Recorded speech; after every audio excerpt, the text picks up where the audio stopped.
Hello, welcome, man. It's gonna be a good one tonight. We're power washing the mother. Hang on. We are power washing the mother Millennium Falcon. The Millennium Falcon, y'all. I'm not even playing.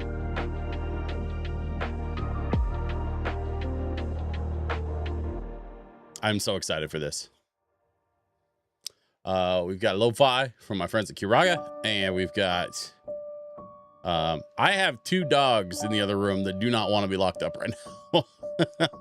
So they might start bitching at me, but you know, I'm busy. I got shit going on. I gotta hang out with you all. Man, what are we doing? Let me get this.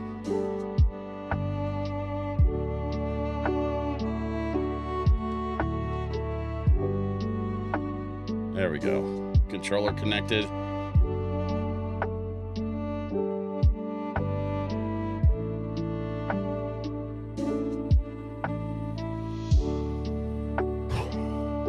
Okay. Well, while we're waiting for folks to jump into the chat, I think the time has come for me to get started. So let's go ahead and dive on in. It is time, my friends. It is time. It is time to watch the Millennium Falcon. The mother Millennium Falcon. Let's go. Oh gosh. Okay, let's see. We're gonna go over here. And we go to Star Wars. We go to Millennium Falcon. And we start the job. Man, I cannot wait. No, that's too much. No, it's too much. Yeah, split the difference. Oh my God, I hate this camera. I'm so ready to like replace this camera. It's not even funny. There we go. All right, sure. That'll work. Okay.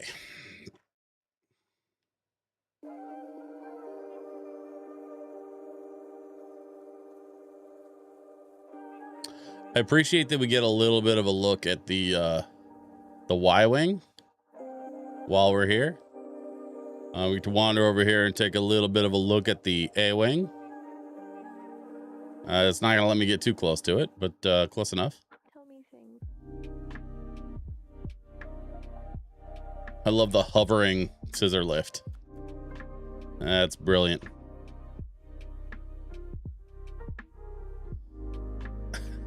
I think I'll start with the inside of the mandibles. Such a weird design, man. I kind of wondered, like, because I've seen stuff about like how they designed the Falcon. And there's part of me that wants to like get a book about it or like look into it a bit more about the like actual design of the Falcon. Because I know it went through a bunch of iterations. And I know like the original design of the Falcon was closer to what became the Corellian Corvette, which is the Tantive 4 ship that Leia's on at the beginning of New Hope. That was the original Falcon design, but they went with this instead for the Falcon, which I think is a kind of an interesting choice. And I know with the Solo movie, there was a bunch of other information that came out about the Falcon's design, specifically what is it, YT 1300 freighter design from the Corellian Corporation.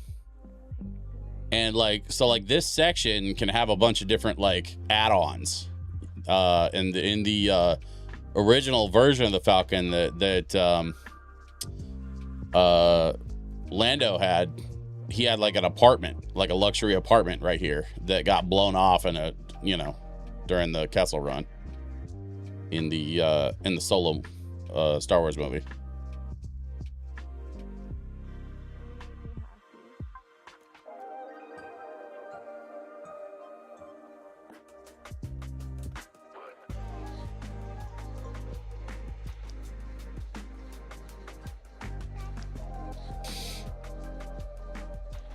I'd love to know more about like the real world decision making when they were working on New Hope. Like that's kind of my thing, is like I want to know more about like why the Lucas props guys ended up going with this over the other designs. I'm not complaining. I love this design, and I mean that like what this ship means to me is, as a Star Wars fan, is so much more than, you know, than what I would, than any of the other ship designs I could possibly like imagine taking issue with.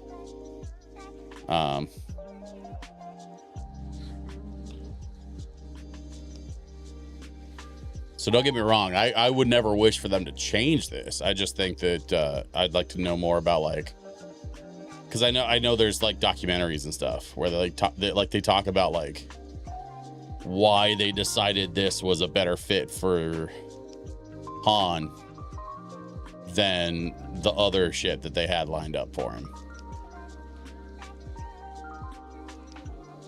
Like I guess as like a character choice. Like I'd like to know more about that character choice and kind of what led to us getting this legendary ship.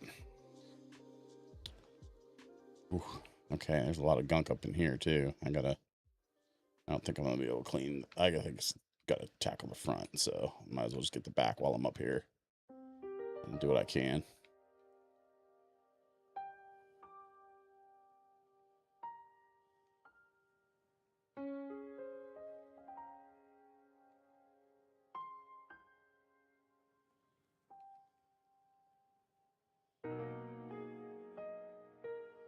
Hey, Stowhole, welcome in.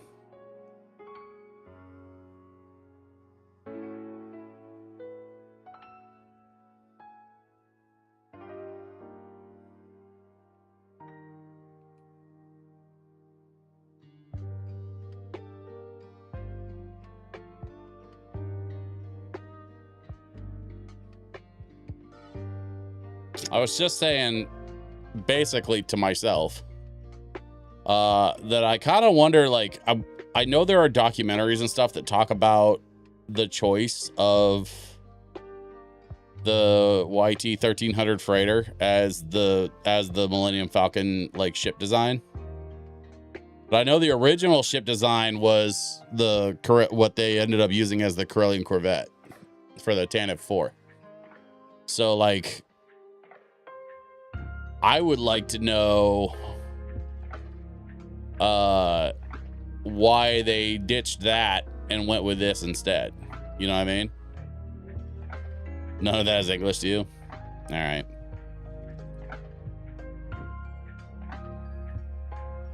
I think even if you're not familiar with, like, on that level with Star Wars, like, I think you can at least understand, like, I would be curious to find out why they chose this design for the ship. That's what I'm saying. There's been some documentaries and some books and stuff about it. I'm sure the information is out there. I just, I don't know. Part of me hesitates to get too deep into that stuff because it kind of takes away some of the magic for me. But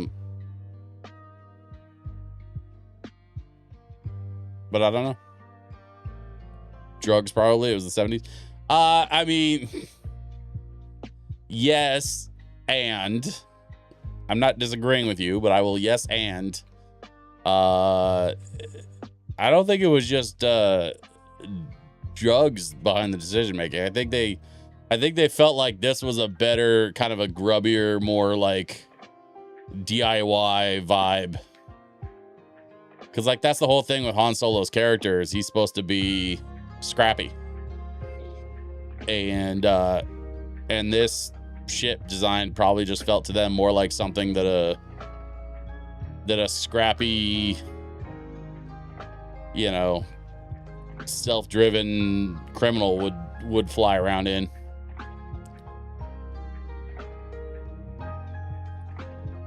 That's actually, you're probably right about the drugs, but not in the way you think.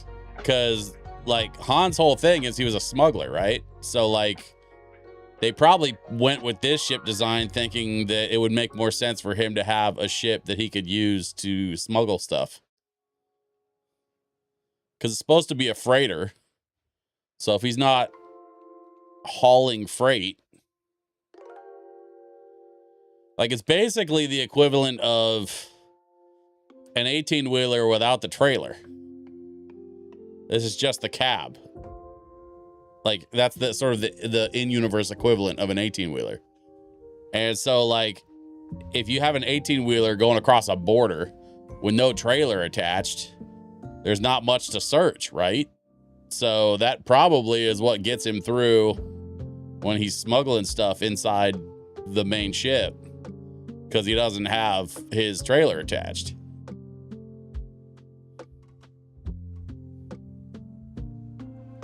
Detained for questioning. I mean, maybe.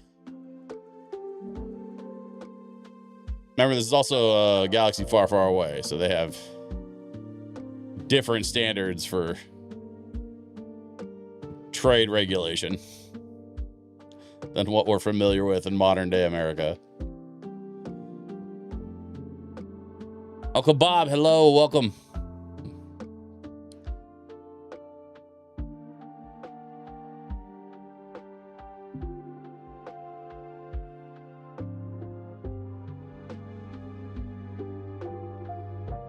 So we're gonna be moving to Mondays, y'all. Mondays is gonna be the new Fridays around here, starting next week. So I'm gonna be streaming tonight. We'll go through the weekend, and then starting this coming Monday is gonna be my first Monday night stream with the new schedule. And then of course I gotta run around all my socials and my Twitch account and change all the scheduling stuff to reflect accurate time and date, which honestly, when I moved to Wednesday, Friday, I don't even think I did that. So I'll do what I can to try and update my graphics and my schedules and stuff to reflect the correct time and whatnot. But yeah, it's gonna be Monday, Wednesday going forward. Just because Fridays have been super slow, and I've got other stuff I need to be doing on Fridays that would make a lot more sense for me. So I'm going to do that on Fridays instead of stream. But I didn't want to shortchange y'all, so I'm just gonna stream on Mondays. That way we're still streaming 2 nights a week. Because listen, we don't have a real big community, but I still love y'all, and I still want to hang out with y'all. So I hope that y'all will come back on Mondays going forward.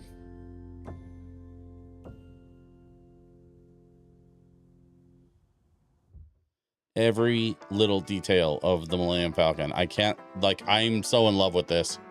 I honestly just love this shit. I'm such a big Star Wars fan. And this was like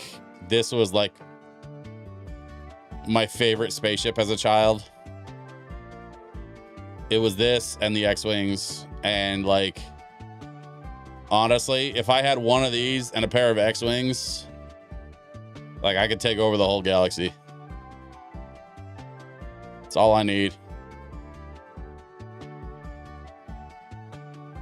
We would just dock the X-Wings against the side of the Falcon, and everybody would have a bunk. We'd all just live in the Falcon as our little apartment, our little flying apartment / command center. And I would deploy the X-Wings for battles.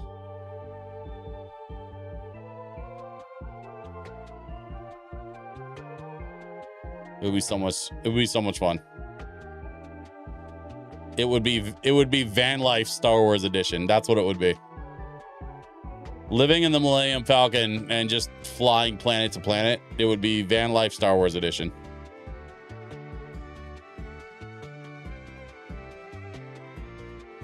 We'd make cute little YouTube vlogs about living in a spaceship instead of living on a planet. I would need a bunk the size of Captain Picard's quarters. See, the problem there is that the Enterprise has a crew of like 2,000 plus, depending on which class Enterprise you're talking about.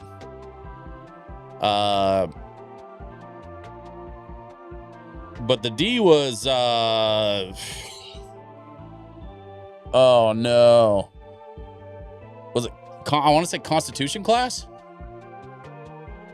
And so like that's a big ass ship is what I'm getting at. That's a big ass ship with a big ass crew and a lot of space for big comfy quarters. D was the Galaxy class. Okay. In my brain, it was either Galaxy or Constitution. I couldn't remember which one it was. But the D, and honestly the E, even though the E was a fair bit smaller than the D, the E is my favorite Enterprise ship, like of all time, ever. I loved the Enterprise E. I didn't love the movies as much as I loved the series. Don't get me wrong, I still love the movies, but like the series is what I grew up on. Like that Next Generation was my first Star Trek series. So like that's hard to replace, you know what I mean? It's not fair. Living in the Falcon down by the river, Uncle Bob's. Yeah, dude. You know what you get? You get to live in a Falcon down by the river. And your life won't amount to jack squat. The OG Enterprise A was custom. The OG Enterprise and Enterprise A were Constitution class. Yeah. Okay, that tracks. Yep, that tracks. Thank you very much for clarifying that for me. And that explains why I couldn't remember which was which. By the way, real quick, before we move on from the Enterprise, can I just call out real fast? The Enterprise B was fucking hideous. Dude. Enterprise B, like, what in God's name was that ship design? That thing was awful. Excelsior class. No, I understand that you Googled it. Thank you.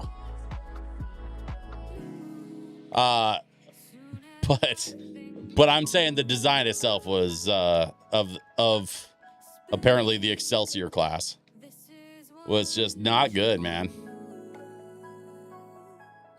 I didn't Google it. I just know it. Oh, okay. That's fair. Oop. Triggered my phone. Anyway, what were we talking about? Oh, yeah. So the Enterprise E is like hands down my favorite Enterprise of all time. The thing is, though, the Enterprise series ships are all like, those are all like big naval warships. And when we're talking about the Millennium Falcon, like it's a scrappy little pickup truck. Like it's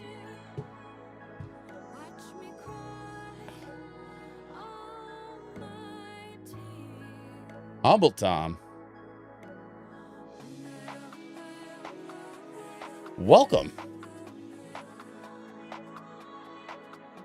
Humble Tom, I think you walked in right during our Enterprise chat. Yeah. Yeah, the Enterprise B was not my cup of tea. Frankly, neither was the C, but at least the C looked like what I expected from a Federation ship. Like the C at least was respectable to me. The B just looked like a bulbous asshole with a saucer.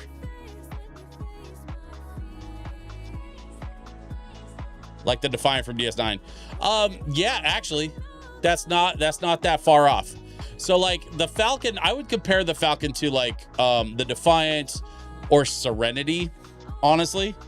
I think the Falcon and Serenity are very like comparable in terms of like design and scope. Because the dude, and that's kind of where I was going with this. Whether you're talking Galaxy class, Constitution class, like any of those Enterprise designs, you're talking about like a full size ship with an entire complement of and crew of like at least 4 figures. Whereas like the Falcon, I think, sleeps something like 6 to 8 people comfortably. And I think you can get up to 10 or 12 if you squeeze them in. Like it's the Falcon's it's not the same. And I love the arguments. I don't know if you guys have ever seen the C was designed to fit between the Excelsior and the D. You probably like it for the D elements. Yeah, I mean, yeah. Yeah, and actually, Humble Tom, I think the one part that you missed that kind of led into this conversation, Next Generation was my first Star Trek series. That was like the thing that kicked off my love of Star Trek. So, what drives me crazy, and this is kind of what I was getting back to what I was saying. It drives me nuts when I see people argue like Star Wars versus Star Trek, who would win in a fight, because it's not close. Like it is laughably not even remotely close. Star Wars ships like the Millennium Falcon are tiny bugs compared to the weakest of the Enterprises. Like the Enterprise is literally a military ship with like multiple levels of weapons, and the Millennium Falcon is a pickup truck with a couple guns on it. Like it is so not close.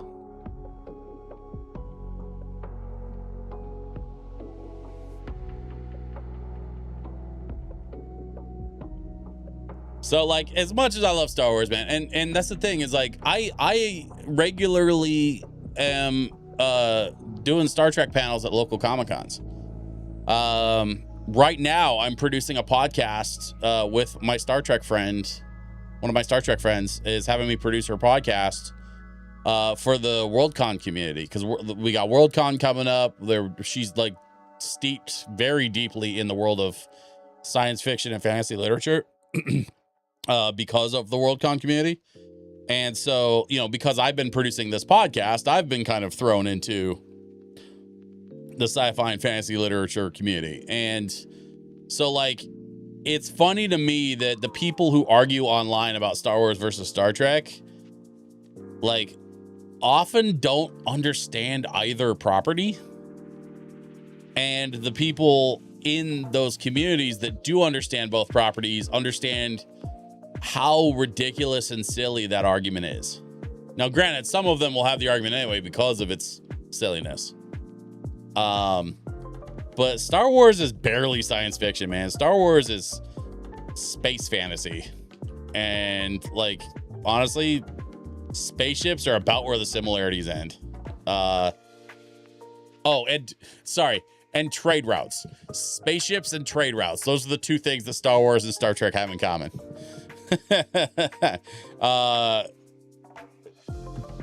Yeah.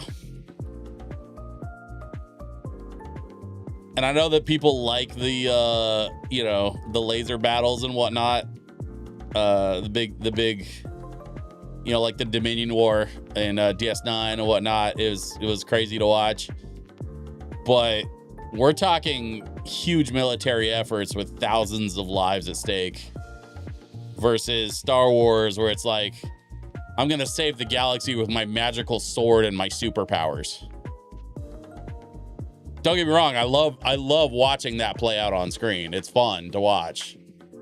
But Star Trek imagines a reality that could happen sometime in our future as a race. And Star Wars is just like, nope, superpowers. Everything that happens is because of the Force. So we're just gonna shoehorn some religion in there too.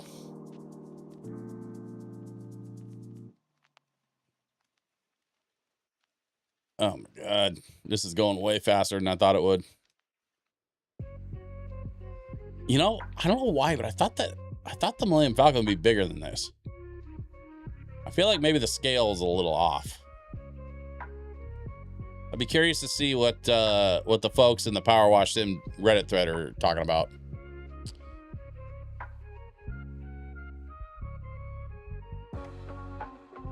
Falcon's a tugboat, yeah. Defiant versus the Falcon would be a better fight. No, it wouldn't. No, it wouldn't. Because the Defiant still is a military vessel with military hardware.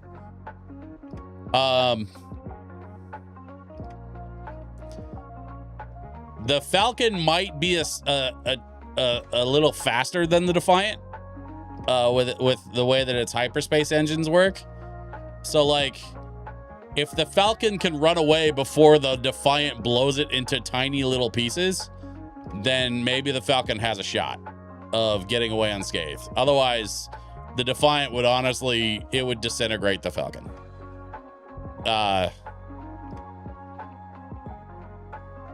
And then there's Serenity. And, I mean, famously, Jane had the line in Firefly that damn yokels don't know a transport ship ain't got no guns on it. Yeah, but I'm not going to tell them that.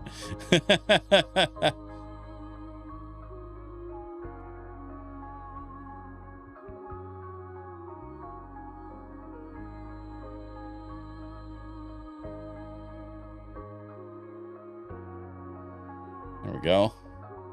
Underside there. Main saucer section, I think I need to kind of hold off a little.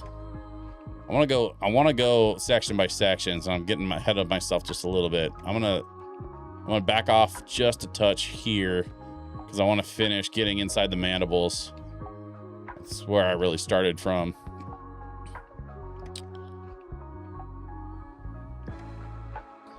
Yeah, Rock Smooth, it's good to see you, my dude. How you been? How are things? How's your girl?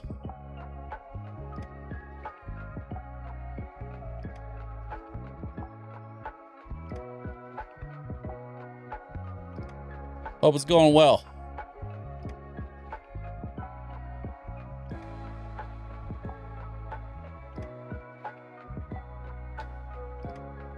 I think we need to squeeze this just a touch closer. There we go. Get up in here.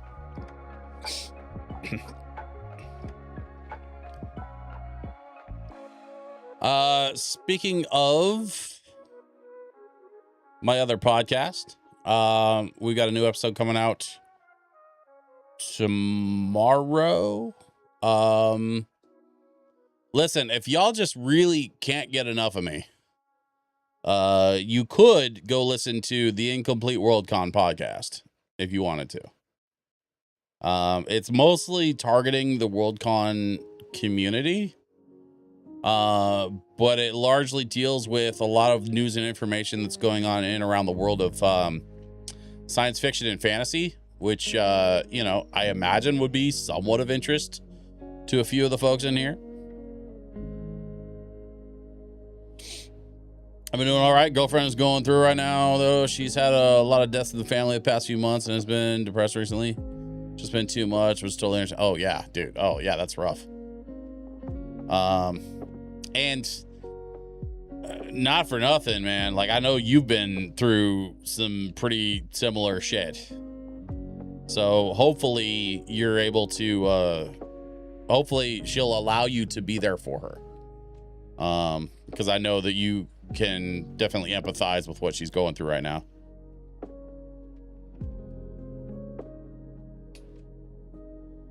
Yeah. I mean, I wasn't trying to get like too deep into it, man. I'm not trying to bring the whole stream down. I'm not trying to bring you down. I just wish I wish you the best. I wish her the best. You know, it's always hard to deal with stuff like that, man. So hopefully she'll be okay. Especially when it comes to depression. Depression can be tricky. Sometimes it's not as bad as it looks, and sometimes it's a lot worse than it looks. It's always hard to tell which is which when it comes to depression.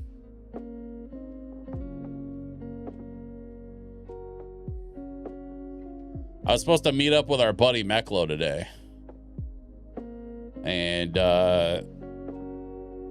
dude had like a fever, so I was like, oh shit, okay, well, I guess we'll have to reschedule.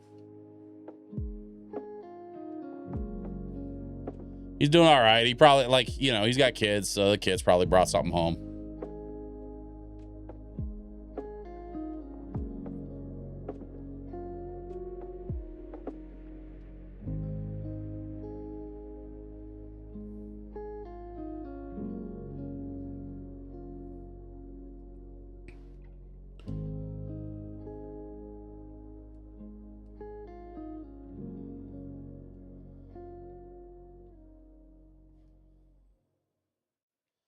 I gotta tell you guys, if I had to pick a ship recently in the Star Trek world, well, Star Trek universe, that I've really been enjoying is the Cerritos.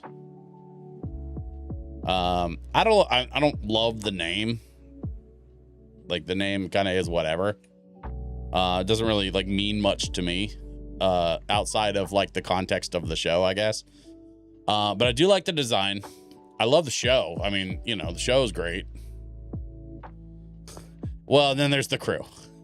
The crew of the Cerritos. I think they need help by design. I think that's kind of the point, is that they are... they're a little bit on the struggle bus, as they say. But it makes for some fun comedy, you know? There we go. We got the front piece. We got the side piece. We got the top piece. Now we just got to get the inside piece.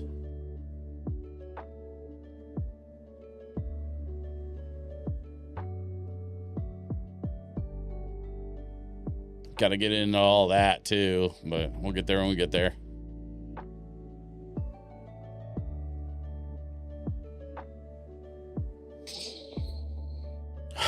Man, I hope y'all are having a good Friday tonight. Don't forget, this is my last Friday stream. We're going to be streaming Monday, Wednesday going forward. So that's going to be starting next week. We're going to do Monday, Wednesday. I think it's going to be helpful for me to open up my Fridays, especially with some stuff that I've got cooking for later in the year.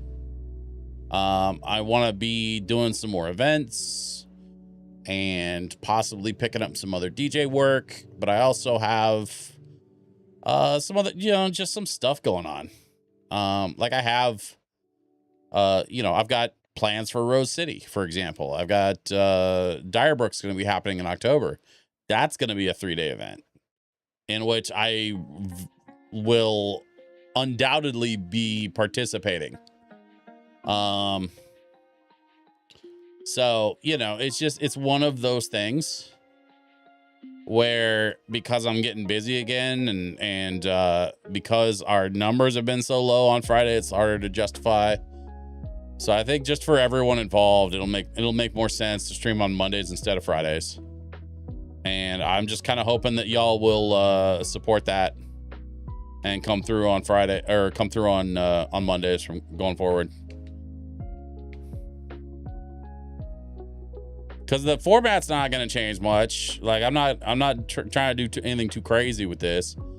I'm just trying to find a day that works better for everybody so that we can get together a little more consistently.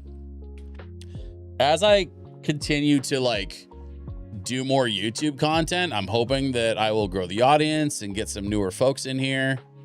That would be cool.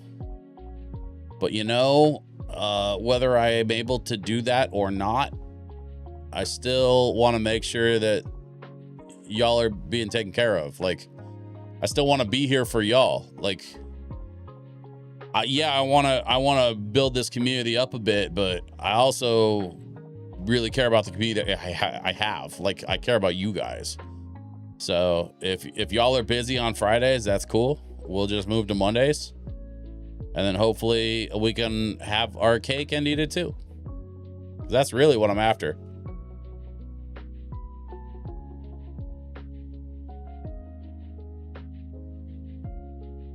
Cake. I was thinking the band cake.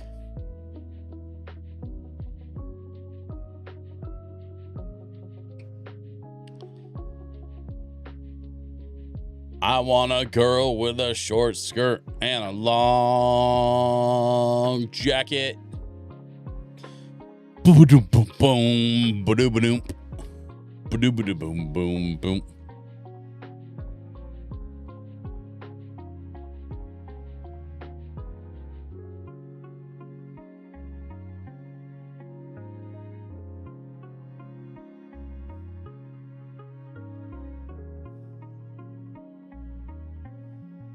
Fresh out of the oven pound cake. There's a lot you can do with a fresh pound cake.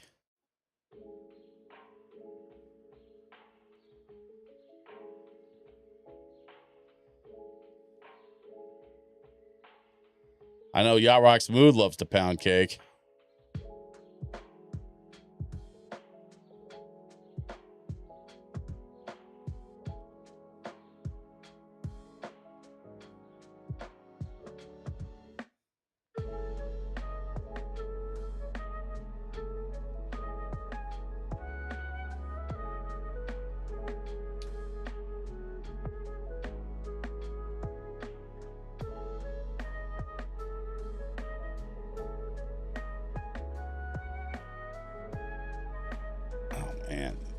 Underside of this is just gross. I mean, the whole thing is gross, but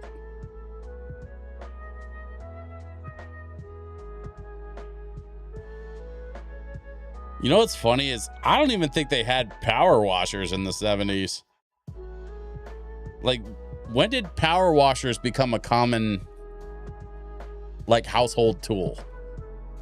Hey, somebody look that up for me if you're not too busy. When did power washers become like a common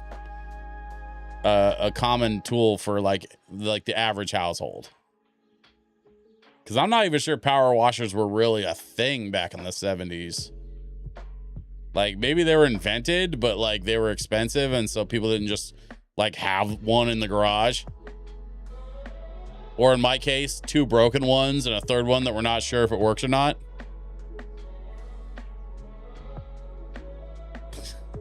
We kept buying cheap power washers, and we kept just not really being able to work out like what the problem was. So I think this next time around, if we end up buying another power washer, it's going to be a little more expensive and a little bit more, it'll take a little more abuse, I think, because these cheap power washers are not holding up on us.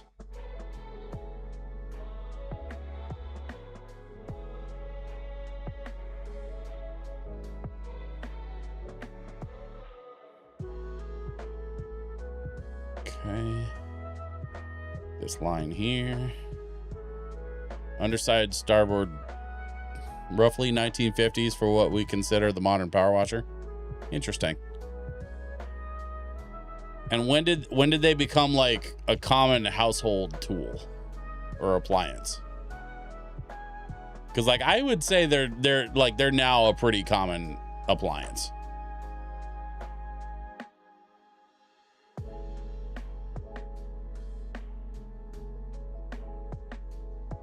Wait. First household power washer was 1974? For real?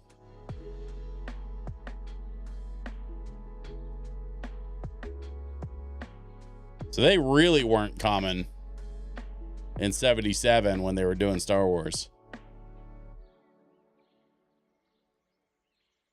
And the reason why I'm asking all this is because I'm sitting here thinking to myself, like, what would that look like if they had, like, would they have had power washers to clean the ships in between? Because I know they had like maintenance crews. 29-ish is when the power washer was first developed. Ah, okay. So like a high pressure spray system that worked with like a localized water source.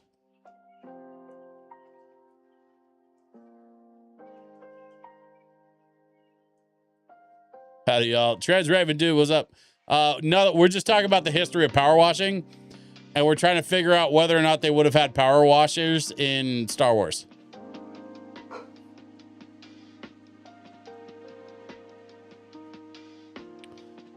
Also, my dogs are both complaining because they want out of their kennels, but my wife's not home right now, so they get to stay in there.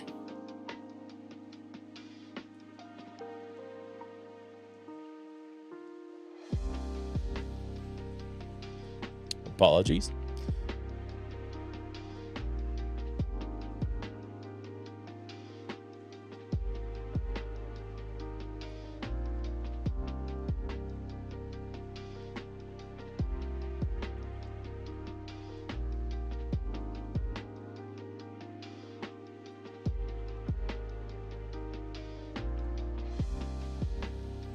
Seems like a good day then. You know what, man? Any day I get to power wash the Millennium Falcon is a good day.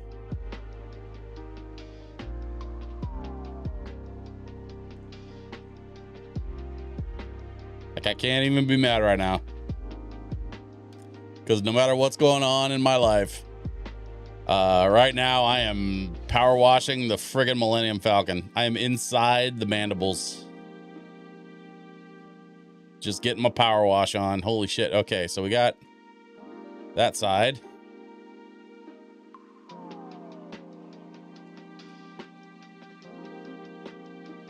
I think I need to get the underside of this one. So I don't think this one's going to be done just yet. But let's see if we can at least get like somewhere with this.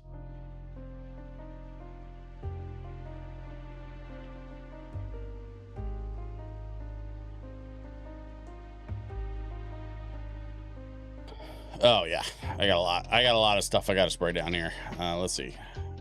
I'll move this out the way.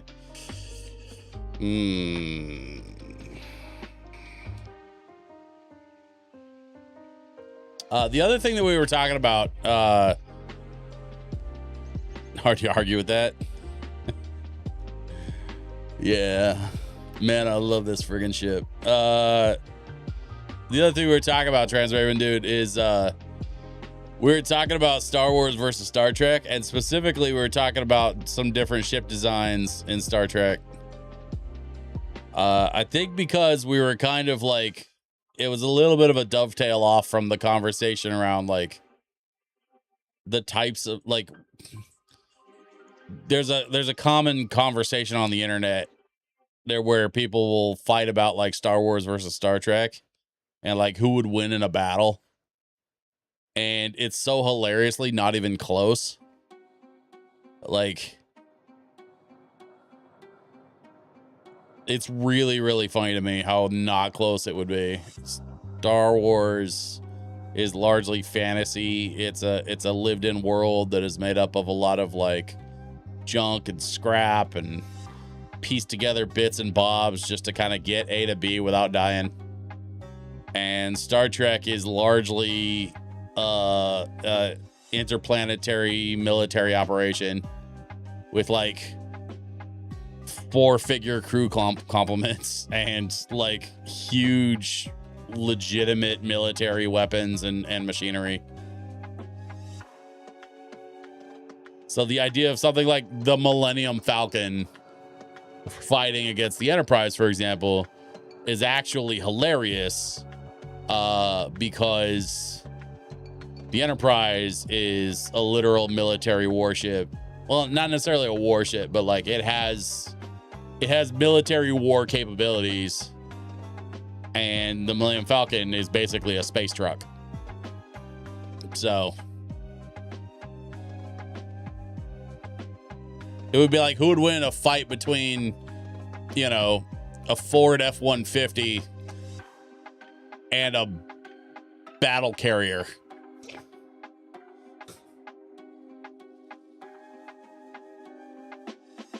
There was there's a dude, Neil,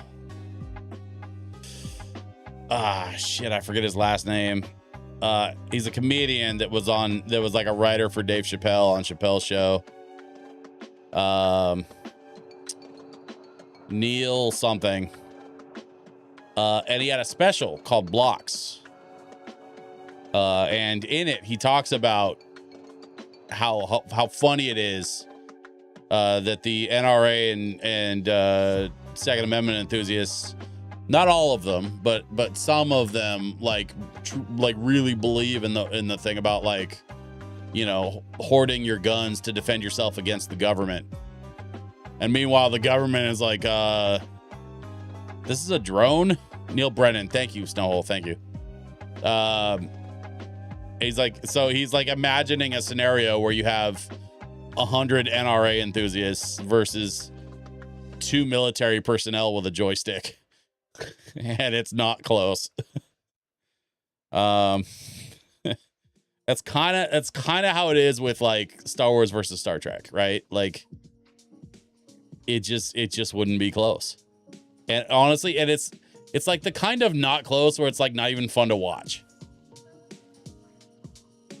You know, you're talking about a professional NBA team taking on the local third graders basketball camp. Like, that wouldn't be fun to watch. I would just feel bad for the kids. Star Wars does have those really big ships though. So yeah, I mean, kind of, they do. It's not just about the size though. And I gotta, and you know, Humble Tom, I appreciate you bringing that up. Cause, like, it's not just about the size of the ship. It's also about the capabilities of that ship. You know, if we take all of Star Wars and all of Star Trek and we kind of, like, you know, it would sort of like parse them out and look at them sort of holistically. There is some military stuff in Star Wars. Of course there is. The Empire is a military, among other things. And so they have military capabilities and they have larger ships with military complements and, you know, those Star Destroyers with the TIE hangars and shit. Like, yeah, there's some of that in there. But, you know, when you're talking about, like, the difference between, like, you know, a photon torpedo and a bigger laser, it just, I guess the numbers don't add up to me. I love Star Wars. I'm such a big Star Wars fan. I'm also a big Star Trek fan. And I know what they are and what they aren't. Star Trek is, you know, a view of what the world could look like in some version of a possible future, maybe. And that's what makes it science fiction. It uses science and pseudoscience to sort of create a vision of what we could be capable of if we applied ourselves correctly, and also if some of the science wasn't made up. Star Wars is a fantasy story. It just happens to be in space.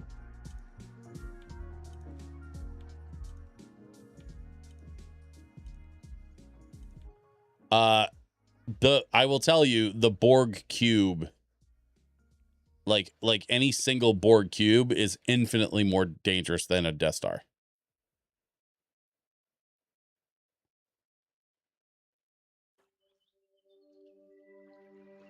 A guy with a Soviet era RPG. I mean, it depends on if that RPG still works. It depends on the drone. Star Trek Technobabble Futurism, the franchise. Star Wars Plot Armor, the franchise. Yeah, that's also kind of accurate. Star Wars tech is technically ancient technology compared to Star Trek. Don't forget, a long time ago in a galaxy, blah, blah, blah.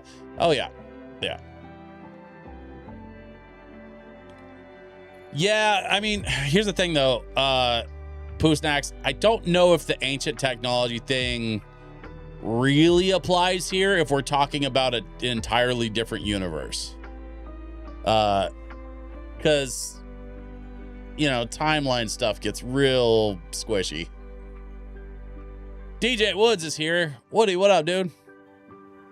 Hey, Woods, I want to remind you, just like I've been reminding everybody else, this is my last Friday stream. I will be moving to Mondays. So we're going to do Monday, Wednesday going forward.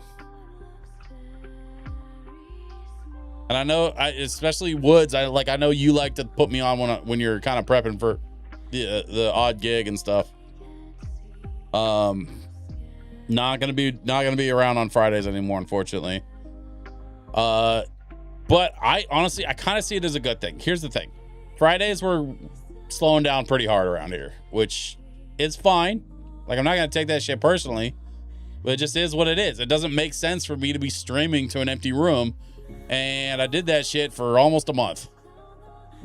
So, it's fine. So I'll move to Mondays. And that way we can still hang out twice a week.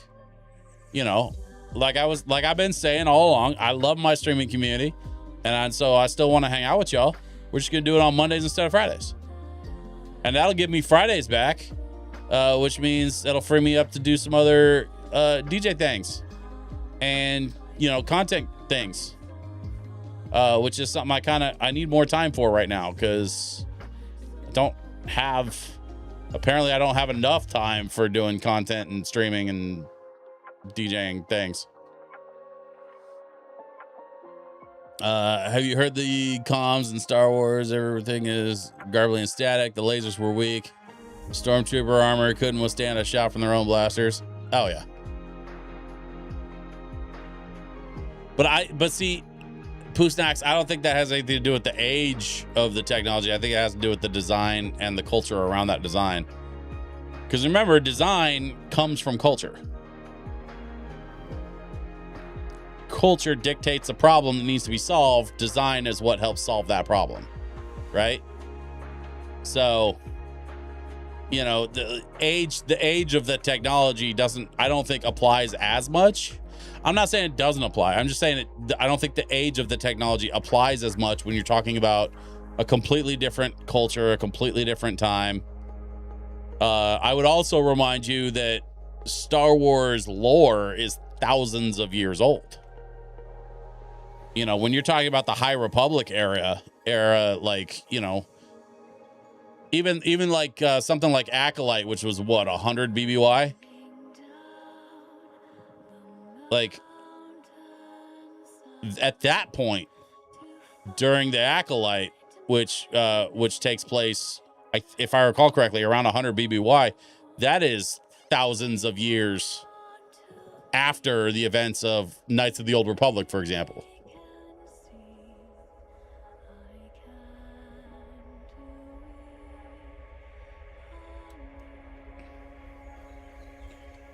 And for the rest of you that are like, oh my God, he knows timelines like that. Yeah, I'm a nerd. Y'all knew this when you signed up. This is nerd territory. We love our nerdy shit around here. Don't act like you're new. You ain't new at this. None of you are new at this.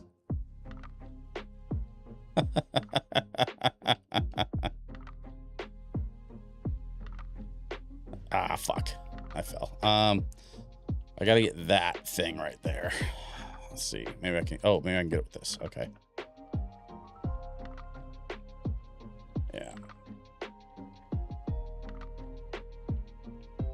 Yep, there we go. Perfect.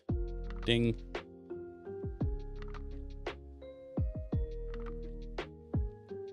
I think the music's a little low. There we go. A little Final Fantasy. What, 16? This is really pretty.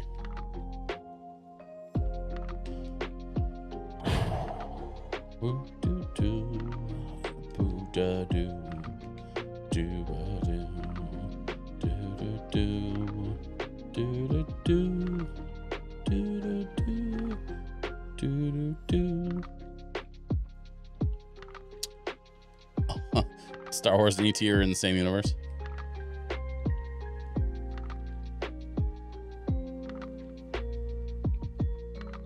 Most coyotes are illiterate.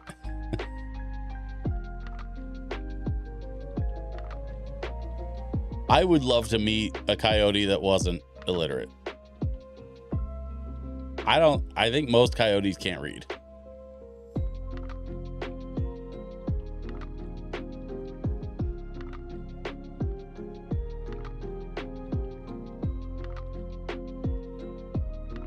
Because they're dogs. There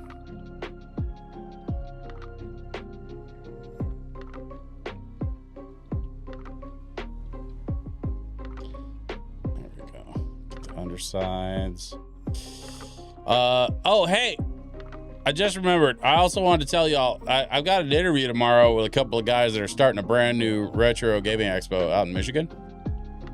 So I've got a new YouTube video coming real soon where I talk to those guys about starting up a new retro game expo.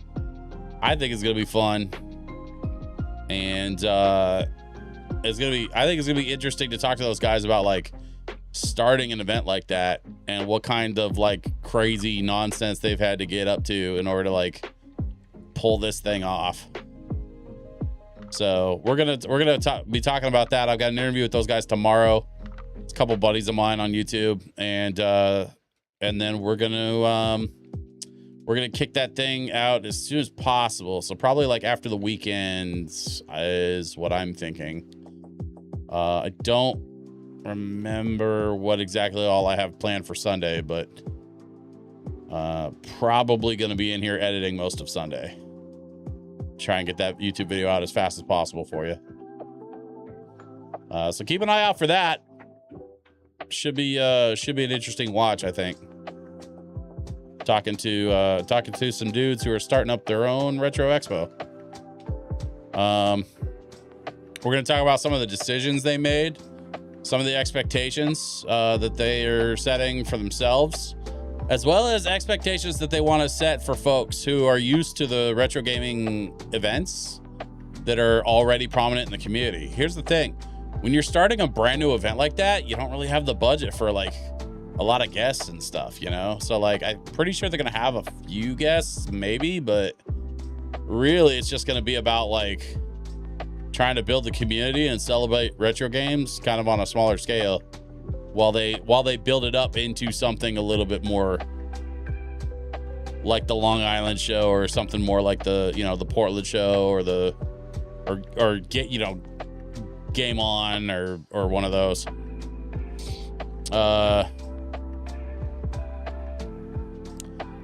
Also, I feel like this whole Power Wash series has been a missed opportunity for some lo-fi Star Wars music. That's awesome, man.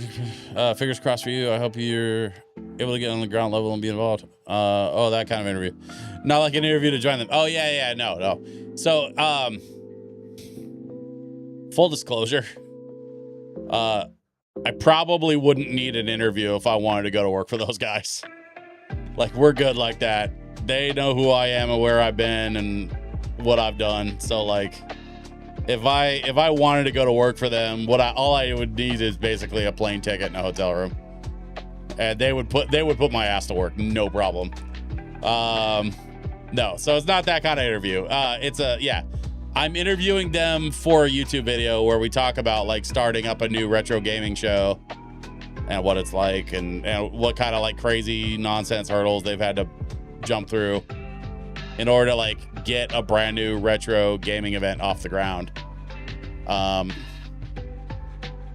especially in an area that's pretty underserved. Like they're doing, like they have the Midwest retro, what is it called? I think it's called Midwest Gaming Classic. It's like a really well-known Midwest-based like retro and gaming enthusiast event. But if I remember right, that's the really big one that has like a whole ass wrestling ring in the middle of it.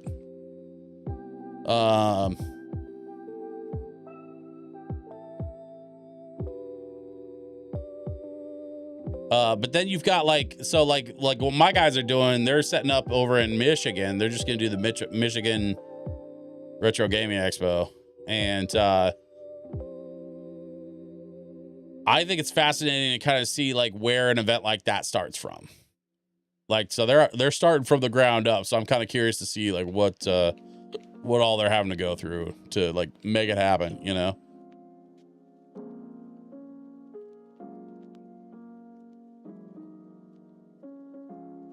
Yeah, let's get this cockpit cleaned up.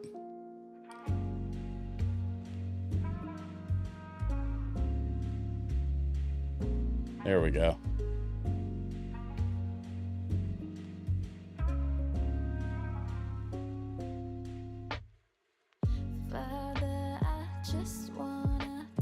Regarding the Star Wars music, so here's the thing. I have permission from Kiraga directly to stream this stuff that I stream. And I have a working relationship with that label. So it doesn't make a lot of sense for me to use other music that I don't have permission for. There are some exceptions. For example, the song that I play at the end of all my streams is the 8-bit big band version of Still Alive, right? And 8-bit big band is an what they call a jazz orchestra or a big band out of New York, and they publish their stuff Creative Commons. So as long as I give them credit, which is why I have that now playing thing on the screen, then I can play their stuff without getting like dinged or copyrighted or whatever, right? So they're cool like that. And there are some other artists out there that are cool like that. But just to kind of keep it simple and to keep it like above board, I stick with the Kiraga stuff with the exception of that 8-bit big band song that I play at the very end of every one of my streams. And so by doing that, I'm basically guaranteeing for myself, and I'm also guaranteeing for you all, that the music you're hearing on my streams is 100% above board. Because I work in the music industry, that is a special care that I have given to the music that I choose for my content. Make your own? Jesus. I want to. I'm not good yet at making my own stuff. And I've been kind of struggling to find the time to get good at making videos, let alone making lo-fi music. So I've chosen to kind of focus on getting better at making video content, because I feel like that's kind of where my creative future lies. Music is getting tougher and tougher to break into, and even though I'm already kind of in that space, there are limits. Like I'm not delusional, right? Like when I talk to you all about like my MC, for example, and how he's a voting member for the Grammys because he's a part of the Recording Academy. That's dope, but that's him. I'm not in the Recording Academy. I don't get to vote on the Grammys and shit. So like, that's his accomplishment, and I'm proud of him for that. But I got to work on me. You know what I'm saying? Like I can't be working on him. I'm working on me.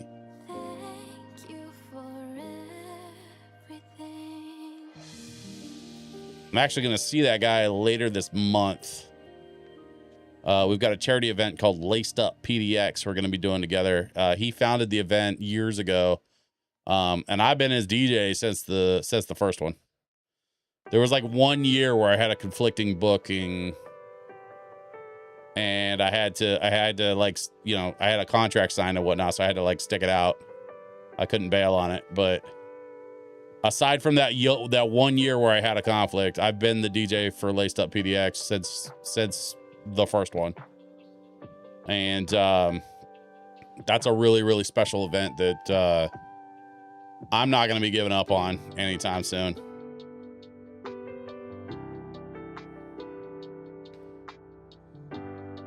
If anyone, I feel like you'd be able to knock out some badass Star Wars lo-fi. In the same way a true fan like Jon Favreau made some great shows and movies. It felt like Lucas, you're a true fan of music and Star Wars. You make some great stuff. I'd buy that album. Thank you. I appreciate that. Believe me when I tell you, That thought has definitely crossed my mind on a few occasions.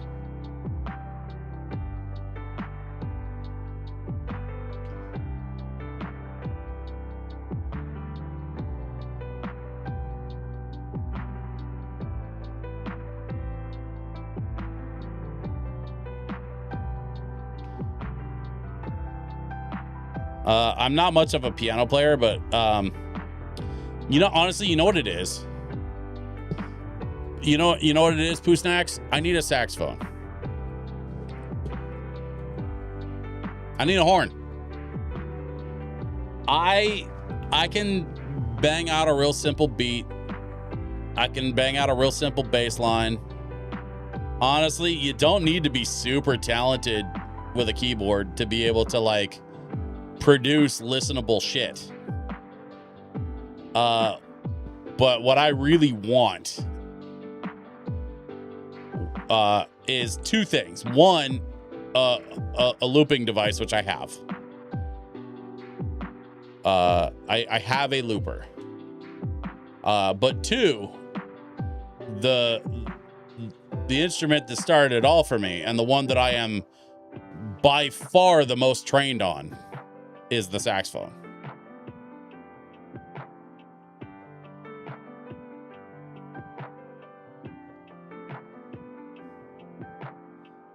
Yeah, yes, Poo Snacks. As a matter of fact, I could toot my own horn if I had one. I miss my saxophones, man. I had a Barry and an alto, and I had to sell them both for really shitty financial reasons, and it makes me really sad to think about. And I've had to come to terms with not ever getting those horns back. But there's a new horn that I've discovered that is well made. It's a fantastic price from a well-known company. It's backed by another well-known company in the saxophone game, so to speak. And so, the next time I have an extra $2,500 laying around, I'm going to go get me one of those. Might be a little bit, but I'm never going to say never. I just got to keep doing the work and keep sticking it out and keep working on me. We've talked about my medical situation. That's drastically improving. Actually, as a matter of fact, I got to tell you, Poo Snacks, I'm not going to get into too many details, especially because some of them are kind of gross and personal. But I was seeing signs today that the meds are absolutely working. And I'm going to leave it at that. If you want more details, you can DM me. But honestly, the details are not really necessary.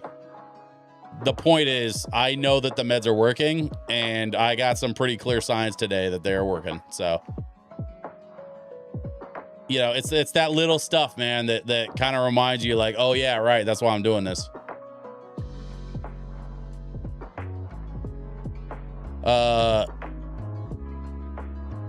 I can already see some progress right now. Oh no, I did not. I didn't see your message. Thanks, bro. I appreciate it. We'll crowdfund a new saxophone for you, but the only stipulation is it'll be a sub-contra bass sax. First of all, my neighbors would be pissed.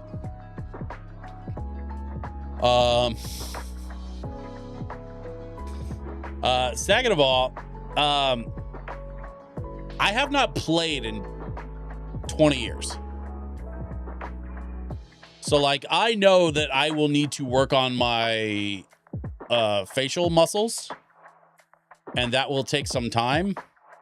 I will need to probably practice for at least, and I mean at least 6 months before I'm ready to play out in any kind of like public fashion.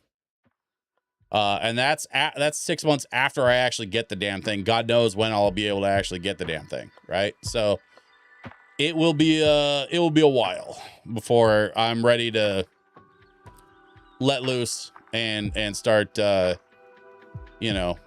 back to my horn playing roots. But I have DJ equipment, and I have DJing opportunities coming up. And I've been thinking about my future for the next like 1 to 5 years. Honestly, not even 5 years. My next 1 to 3 years is what I've been really focused on as of late, between my health and my current event lineup and, you know, some other kind of irons that I could be having in the fire. And so I'm choosing to just sort of like stay head down, stay focused. I feel like adding a saxophone like if you handed me the money for a saxophone tomorrow, I don't think I could accept it, because part of it is the money, but part of it also is the bandwidth, frankly. I'm trying to get this YouTube stuff going. I'm trying to get some other, like, I've got some other creative stuff going on. Like, I gotta find the way to make the time. And I think once I'm able to stabilize some income and reclaim some of my creative energy, then I want to get back to I want to eventually get back to making music, man. I think that'd be dope. At least you're tall enough for something that big. Yeah. Never mind the fact that the cheapest one is basically the price of a Honda Accord. Them things are like so not cheap.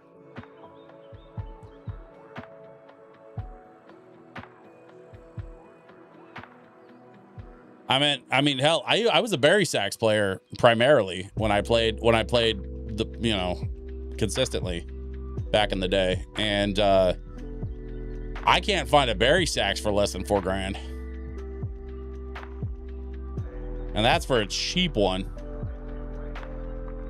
I think what I'd prefer is, you know, something in the $6,000 to $8,000 range is a little bit more my speed as far as like my playing ability and whatnot. But I don't have $6,000 to $8,000 just laying around for a fucking bari sax. 35 to 48K. Yeah. I said what I said. That's the price of a brand new Honda Accord with options.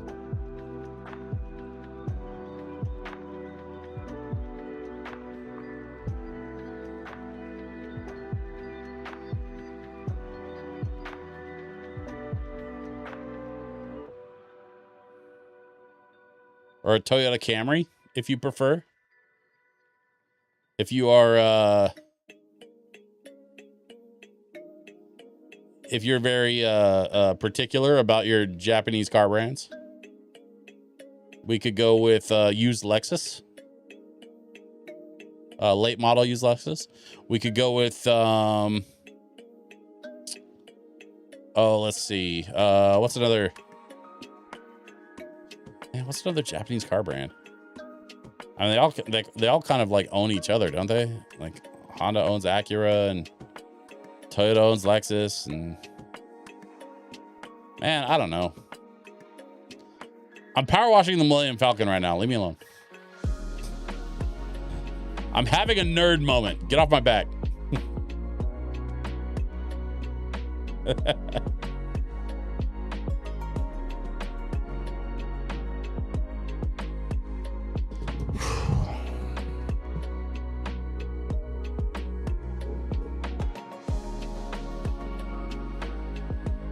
I am very much still getting headaches.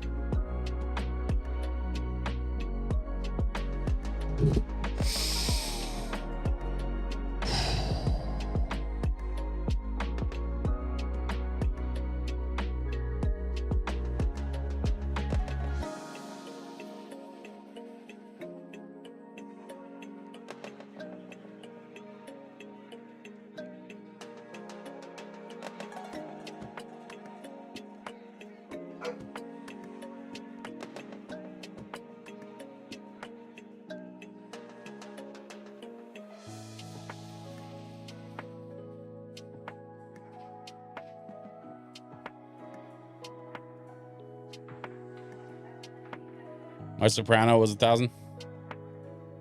Yeah, but who'd you get yours through? Like who made it? What is it? I could see a soprano for $1,000. I mean, I've seen altos, like pretty good quality playable altos for under $2. So like brand new. We're talking brand new prices too. Like I'm not even talking about used prices. Because used prices are, you know, all over the place. But yeah, I know of a couple of companies that make, you know, good quality brand new alto horns for under $2,000. So I could see a soprano going for around $1,000. Maybe a little more in the States with the tariffs and stuff, but you know, it's whatever.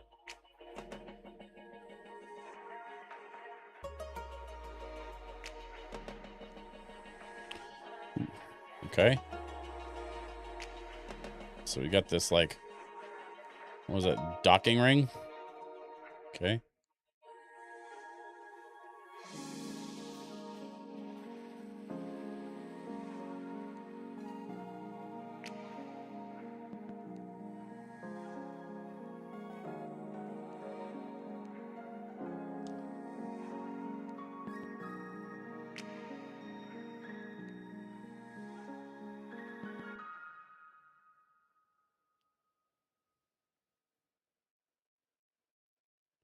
Selmer? Oh, nice.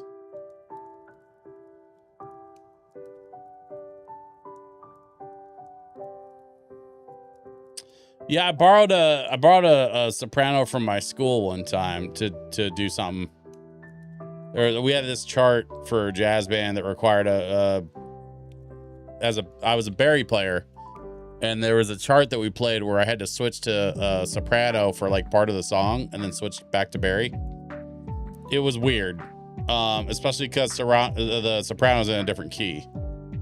I didn't really understand why I couldn't play it on the alto, but the chart called for soprano, so I was like, all right, whatever.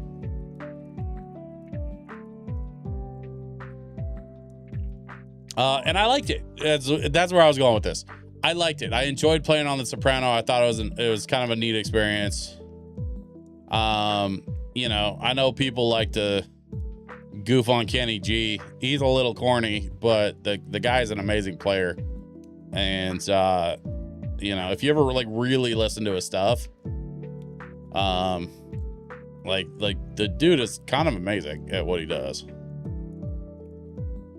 Whether it's your, you know, fits your particular musical taste or not, like that's different. But like, even if he's not really your thing, you can't deny that Kenny G's a living master of his craft. With the circular breathing and shit that he does, like, it's kind of wild.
Whoa.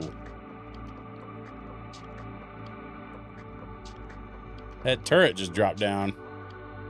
Oh, that's wild. Okay. Well, I guess we're going to have to clean that.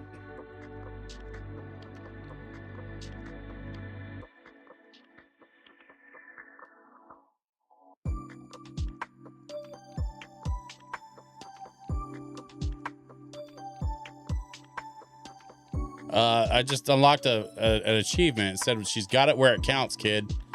And it said find and clean the hidden turret. I think that, or something, the hidden cannon. I don't know. I think that's what it said. I couldn't read the whole thing because it kind of disappeared quickly, but I'm a little bit curious what that achievement was that I just unlocked. It's kind of fascinating. You know, I never really look at my achievements on Steam. I just don't care. They kind of introduced that shit with the Xbox back in the day on Xbox Live, and PC kind of adopted it.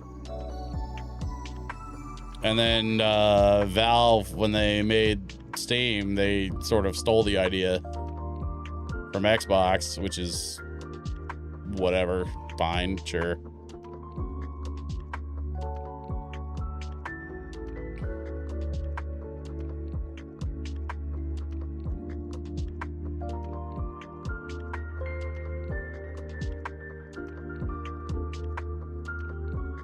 I'm purposely leaving the landing gear alone, though.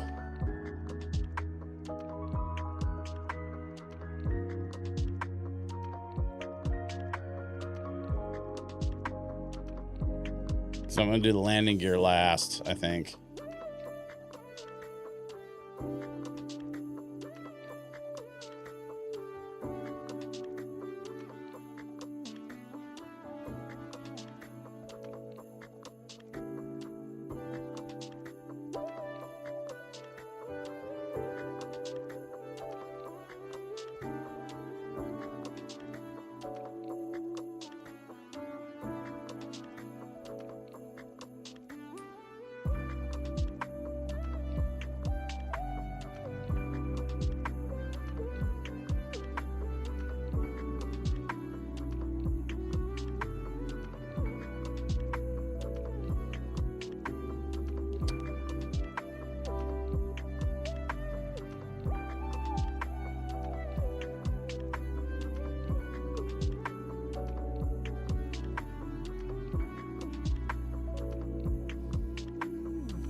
All that money, all that precision, and you still gotta look like some weirdo licking the crap out of a flat steak before you start. Ah, dude, like, honestly, sucking on a reed was not that big a deal.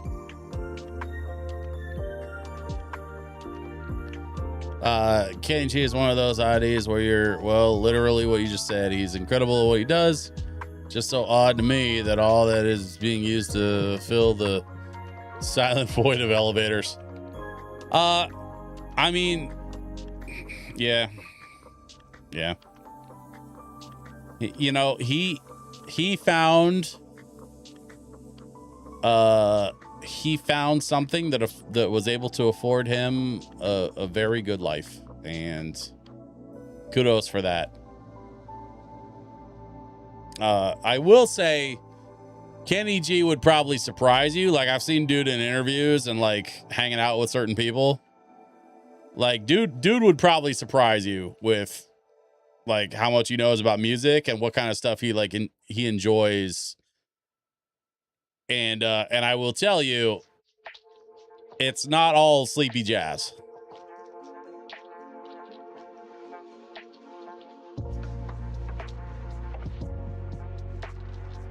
Kenny G likes a lot of different kind of stuff, and he's talked about it. I've seen interviews with him where he's talked about like some of the stuff that he listens to, you know, like at the gym or whatever, or in his car. And yeah, a lot of people are kind of surprised that he's got quite a bit more dimension than people give him credit for. I think because he's known for that one thing, that's all people really associate him with. And I think that's part of the reason why, like, when he does interviews, he usually tries to like at least give nod to like how much more dimensional he is than people want to believe. Back in the day, I saw him and Tony Braxton in concert. That would be dope. That would be super dope, man. Unbreak my heart, say you'll love me again.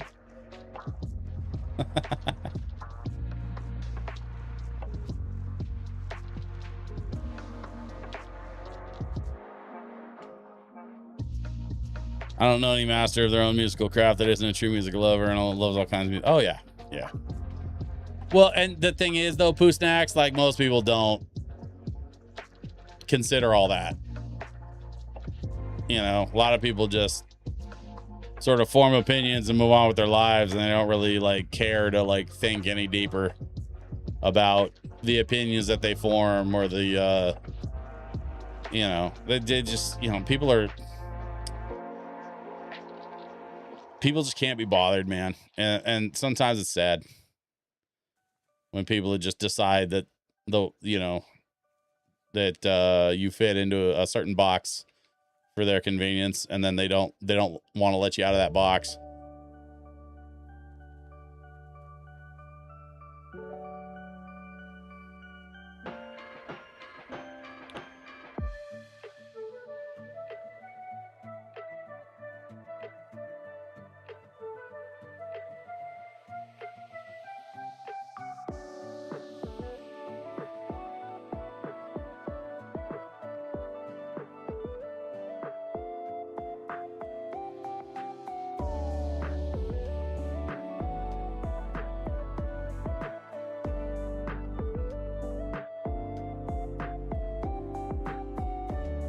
Gotta go, but y'all have a fun day night. Thanks for Star Wars Chit Chat and Tunes. Hey, Trans Raven dude, always love having you here. Don't forget, it's gonna be Monday, Wednesday going forward. So no more Fridays for me. I'm gonna be doing other stuff on Fridays, but Mondays and Wednesdays right back here on Twitch.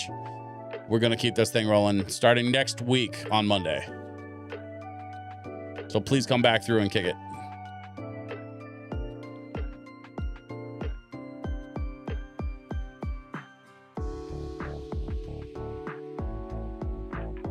Poo Snack says, I watched some of those videos, insert random drummer to listen and either try to recreate or make their own version of insert song. Saw one with famous jazz funk drummer scoping out and digging some metal rock stuff. Oh, so you're talking about the Drumeo stuff. Man, that series is so addicting. The stuff with Chad Smith is wild. The stuff with they had Michael Jackson's drummer on there a while back. What is his name?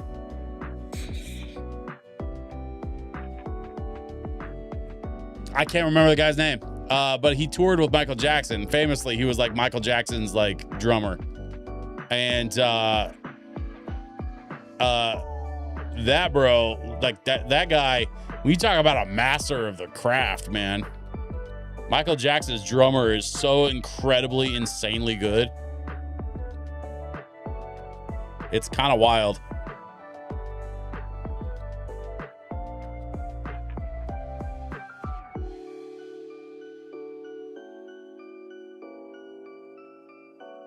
Yeah, no, I love watching the Drumeo stuff, man. I always think it's interesting when they do that, where they take out the drum track and then they play it.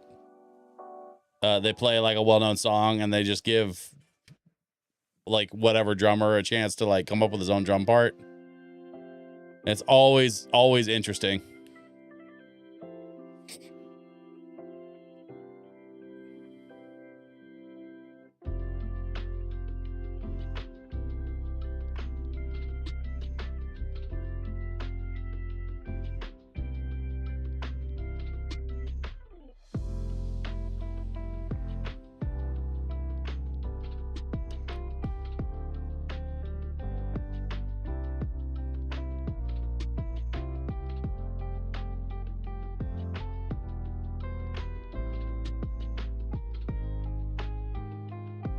I think I need to mix.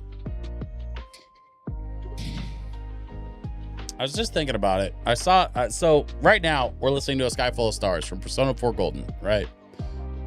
And I think I want to mix like a themed playlist of lo-fi stuff.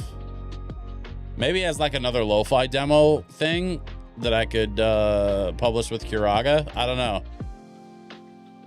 But I feel like, especially with the newer stuff in their catalog over the last couple of years, like they could probably, they probably have like enough stuff that's like star themed or celestial themed that I could probably do like a whole themed playlist around that.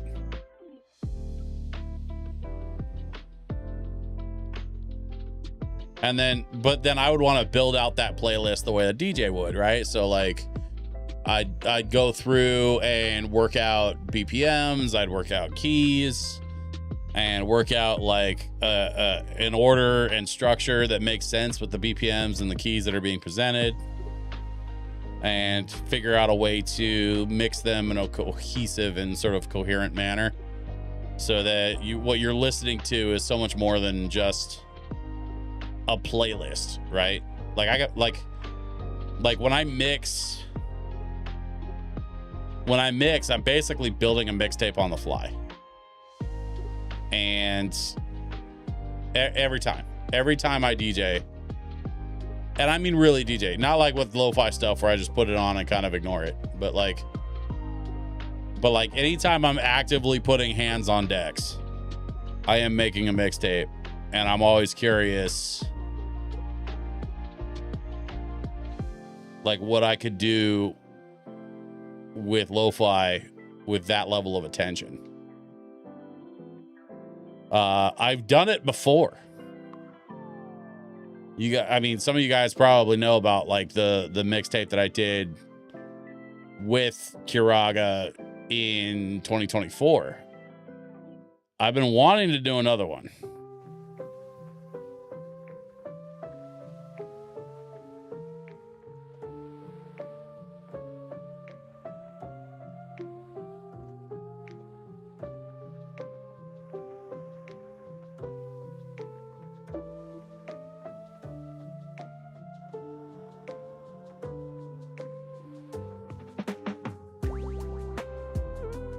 I don't know if we're going to get this Falcon done tonight, y'all. Unfortunately, I have to be clear right at 9. So, I think what we're going to do is just finish this up on Monday, probably. I mean, we still got 20 minutes, so I'm not going anywhere just yet.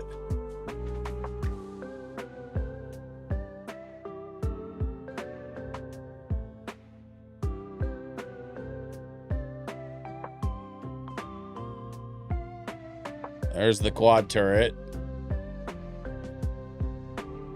One of the main guns. One of the two main guns on the Millennium Falcon. So we got our first quad turret. We're cleaning up. Holy shit. That thing is big too. That thing will do some damage. Ding. There's the turret mount. And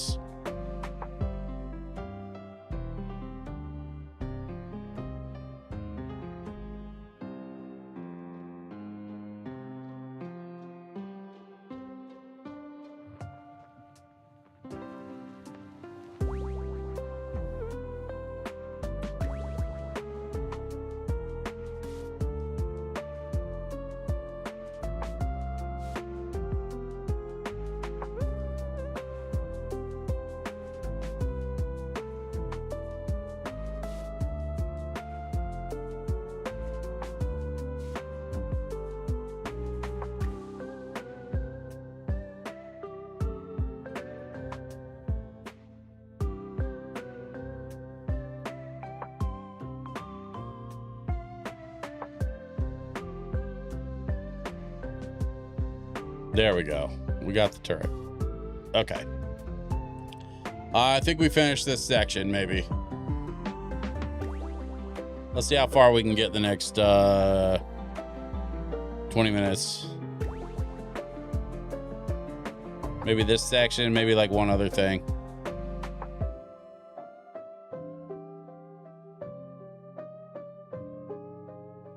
I had a feeling this one was going to be broken up a little bit. I didn't know if I was going to be able to get it all in tonight.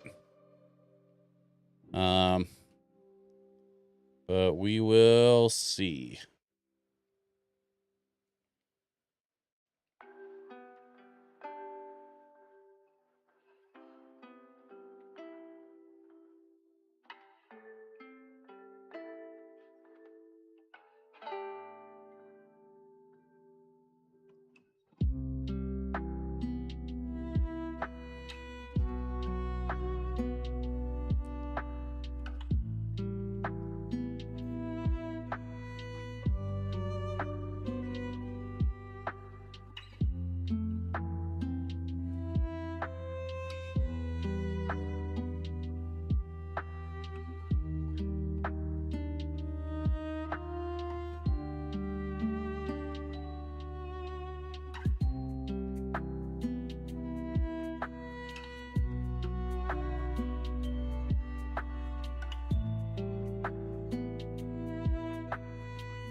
My dogs are getting really antsy. My wife's still not home.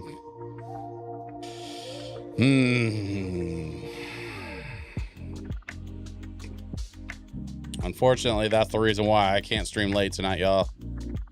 I've got some other obligations here at the house, which means I gotta squeeze this in the next 15 minutes.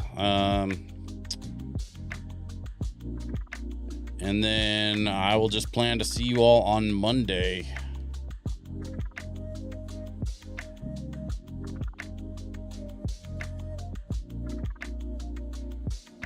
Let's get the other docking rings sorted out.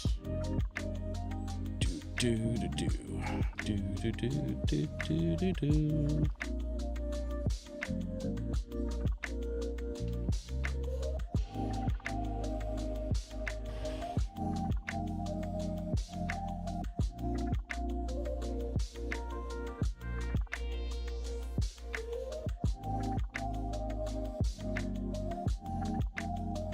Okay.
There's some life stuff going on right now that's, not gonna lie, it's pretty stressful. And it makes me just extra grateful that I get to hang out here and do some chill streaming, hang out with y'all.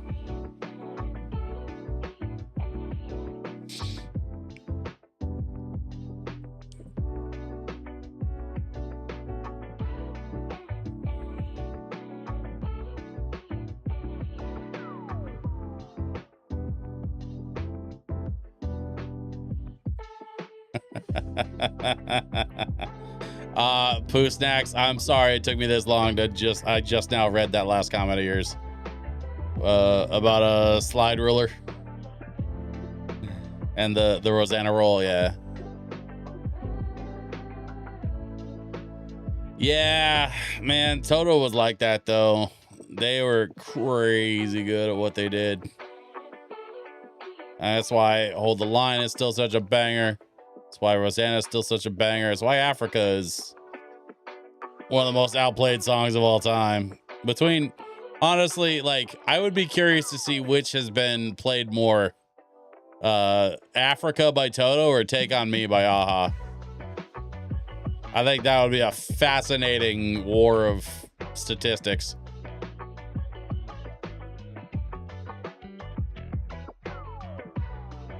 I mean, here's the thing, man. This is me taking care of me.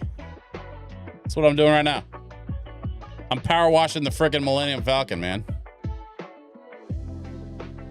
You know, the life stuff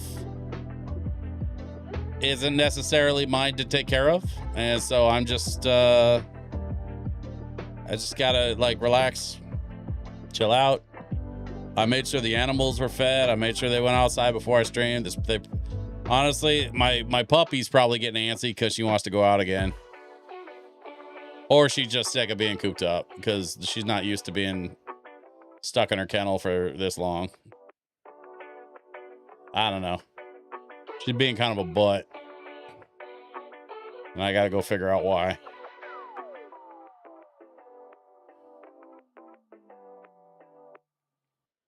Okay, there's that section. There's that whole thing. I mean, honestly, I think we're pretty well clear on this side. And then did we clear the other side? Well, yeah. Looks like we did.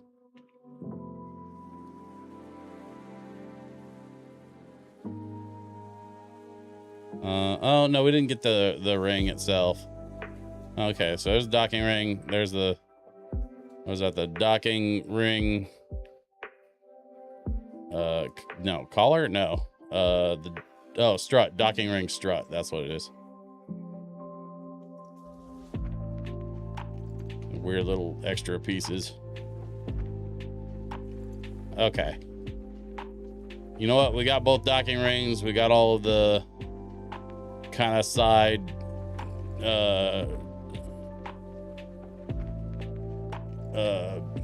pieces. Let's just finish up right under here.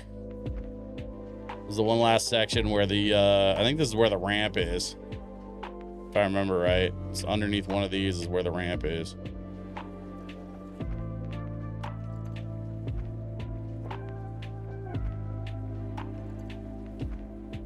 I think it's on the other side underneath the cockpit.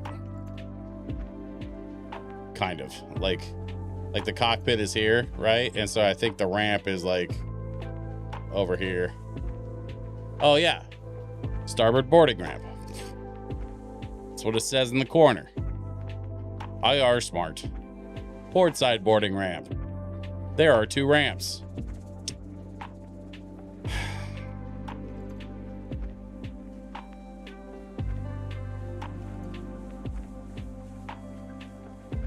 Listen, I don't design these ships. I just spin records, man. There we go. There's the ring.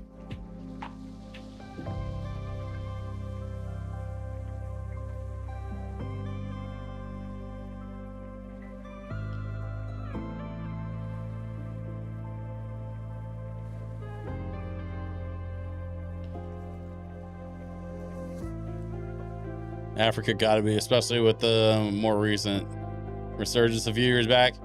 You know, maybe Take On Me had its own resurgence a few times, especially when AHA did that reunion thing in 2017. They did like an unplugged show. And man, Take On Me Unplugged, one of my favorite things I've ever heard. Like, it's just so good.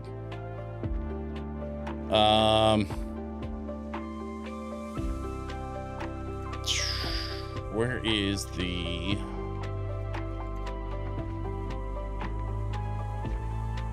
Where the frick is... Oh, there it is. Yeah, come here.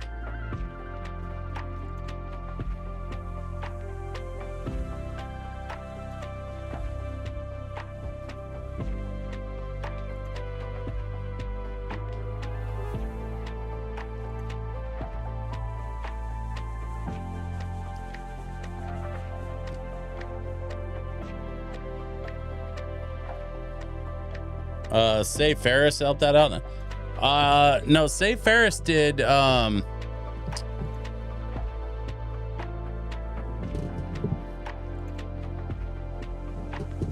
On Eileen. Say Ferris did Come On Eileen. I think you're thinking of Real Big Fish, who did the ska cover of Take On Me, which was also very good. Yeah, Real Big Fish did their version of Take On Me, which was a very, very good cover. One of my favorites.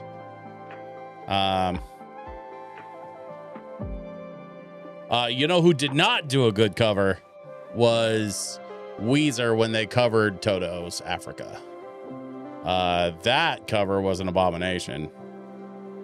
And the fact that Weird Al was on it kind of makes me sad. Because that is the one thing. If you put a gun to my head and said, name one thing Weird Al's ever recorded that you didn't agree with, it would be Weezer's Africa cover. I didn't love it. It wasn't like the worst thing I've ever heard, but it wasn't good.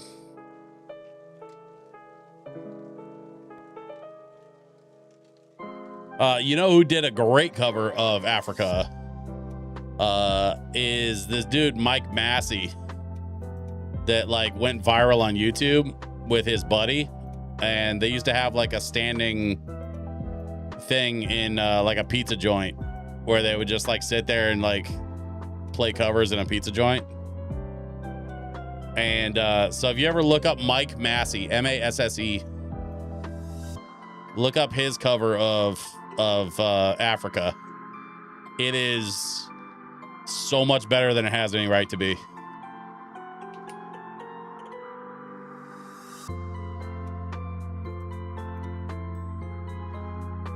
Like, there's no wonder it went viral when it did, because it went like a hell of viral for a couple of years there.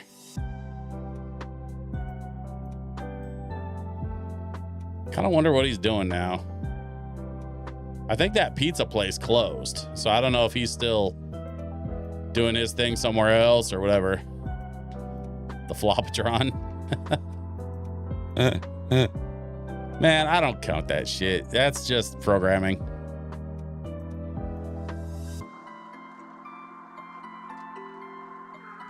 But that's funny.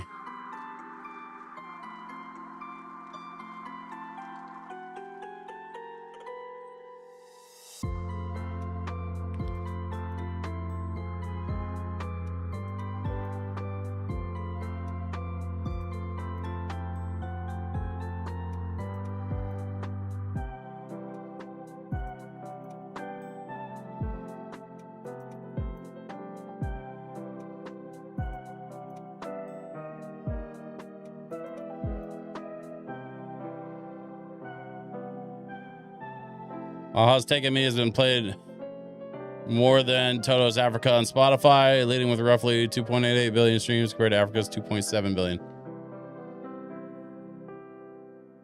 Okay. Well, that is not the answer I was expecting, but it is an answer. It just occurred to me, there's supposed to be a radar dish right there.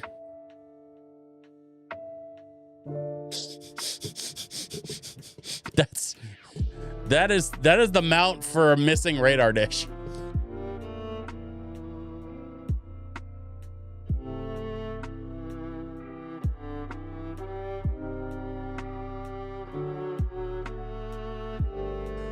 So I think what we're looking at here is the Millennium Falcon post Death Star 2. When Lando broke the dish off trying to escape from the second Death Star with Nien Nunb in the co-pilot seat.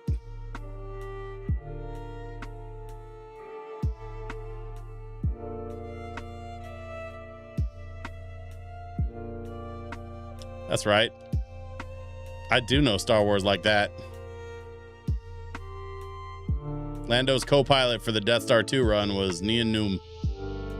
And Chewie was down on the surface of Endor helping Han break into the base for the shield generator so they could take out the shields for the Death Star 2 so that the rebels could get through the shield barrier and take a run at their core reactor, which is what the Falcon was doing, which is how we lost the damn radar dish on the Falcon.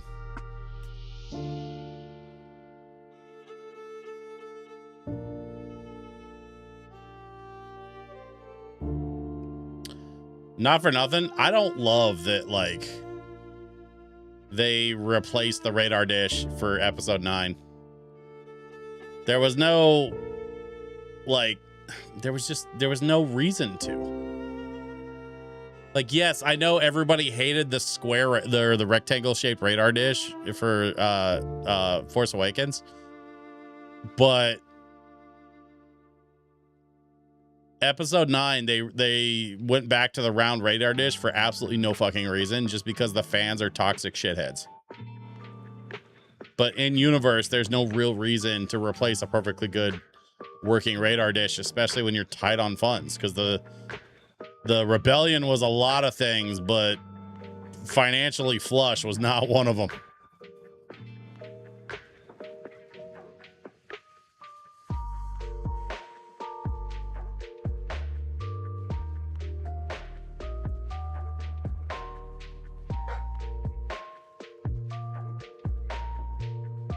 Okay, let's wrap this up. We're past 9 o'clock. I gotta go, guys. Listen, I want to thank y'all for hanging out on stream tonight. Don't forget, we'll be back Monday, and we will be streaming Mondays and Wednesdays going forward. No more Fridays for this guy. I want to tell you I appreciate y'all, and I thank y'all for giving me some of your time tonight. Hope you have a great weekend. Okay, yeah, I gotta put this down. Good Lord. All right. And you know what? Hey, Humble Tom, thank you for hanging out tonight. I appreciate you too. And I hope that you'll come back as well. But that's gonna do it for me, folks. Don't forget to follow me on all the social stuff. You can find me at linktr.ee/DJSwitchPDX. You can just go to DJSwitchPDX.com. It'll give you all my social links and stuff. Or join the Discord. You can follow me on the Facebook or the Instagrams or the TikToks or the YouTubes. All of those are at DJ Switch PDX. Or just come back here. Come back here on Monday at 7 p.m. Pacific time at twitch.tv/DJ Switch PDX. And where we're going to just finish this Millennium Falcon job and then see if there's more power washing to do. Because, like, I don't think the Millennium Falcon has a full 2-hour stream left. I mean, we got 58% done tonight, so I imagine we'll probably finish the other half of the Falcon and then be looking for something to do. So I'll see you on Monday night, 7 p.m. right back here on Twitch. Until then, have a great night, y'all. Bye-bye.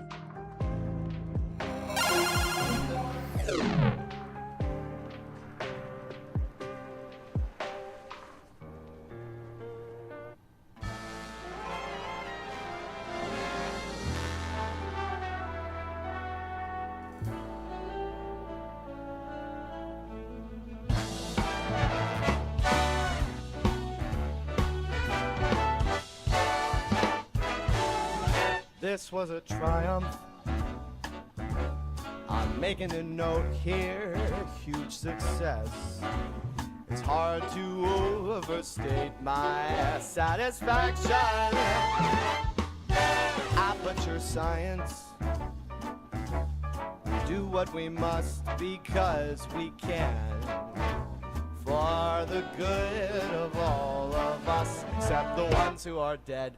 But there's no sense crying over every mistake. You just keep on trying till you run out of cake, and the science gets done, and you make a neat gun for the people who are still alive.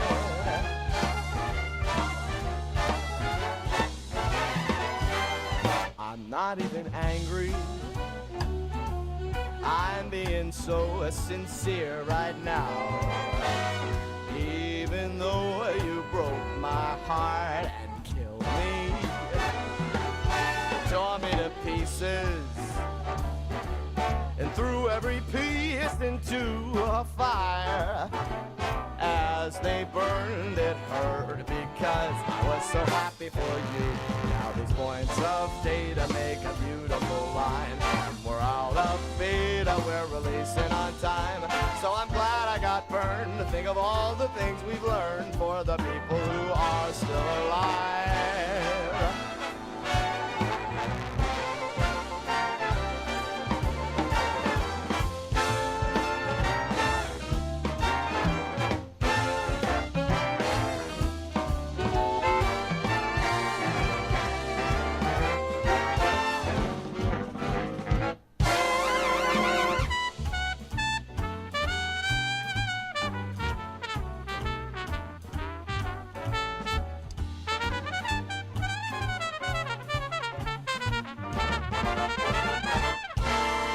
Look at me still talking when there's science to do. When I look out there, it makes me glad I'm not you.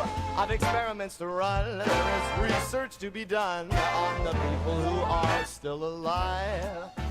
And believe me, I am still alive. And while you're dying, I'll be still alive. I feel fantastic and I'm still alive. And when you're dead, I will be still alive. Still alive.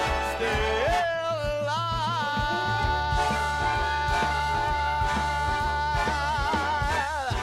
I'm still alive, baby.